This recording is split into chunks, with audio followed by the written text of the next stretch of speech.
The very word secrecy is repugnant in a free and open society, and we are, as a people, inherently and historically opposed to secret societies, to secret oaths, and to secret proceedings. We decided long ago that the dangers of excessive and unwarranted concealment of pertinent facts far outweighed the dangers which are cited to justify it. Even today, there is little value in opposing the threat of a closed society by imitating its arbitrary restrictions. Even today, there is little value in ensuring the survival of our nation if our traditions do not survive with it. And there is very grave danger that an announced need for increased security will be seized upon by those anxious to expand its meaning to the very limits of official censorship and concealment. That I do not intend to permit to the extent that it's in my control. And no official of my administration, whether his rank is high or low, civilian or military, should interpret my words here tonight as an excuse to censor the news, to stifle dissent, to cover up our mistakes, or to withhold from the press and the public the facts they deserve to know. For we are opposed around the world by a monolithic and ruthless conspiracy that relies primarily on covert means for expanding its sphere of influence, on infiltration instead of invasion, on subversion instead of elections, on intimidation instead of free choice, on guerrillas by night instead of armies by day.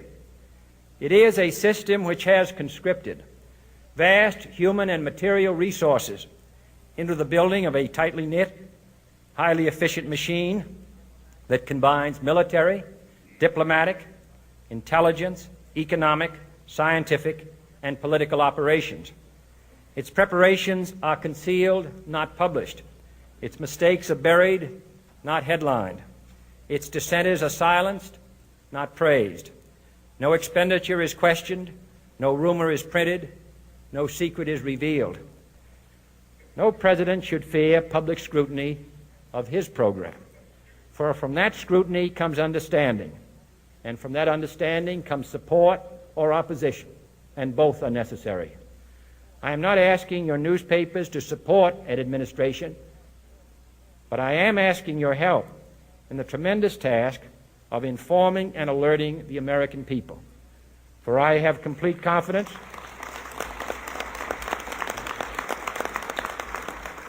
in the response and dedication of our citizens whenever they are fully informed. I not only could not stifle controversy among your readers, I welcome it.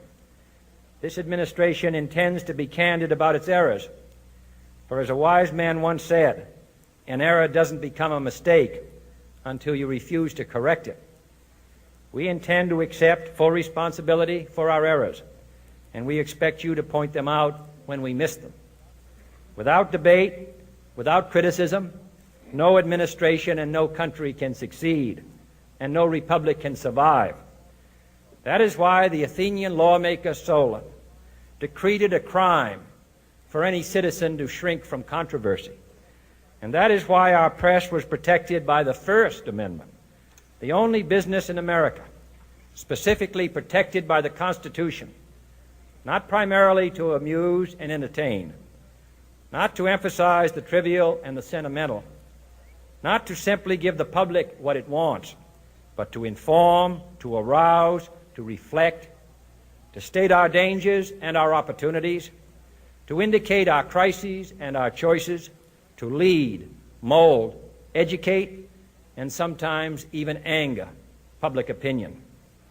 This means greater coverage and analysis of international news, for it is no longer far away and foreign, but close at hand and local. It means greater attention to improved understanding of the news, as well as improved transmission. And it means, finally, that government at all levels must meet its obligation to provide you with the fullest possible information outside the narrowest limits of national security.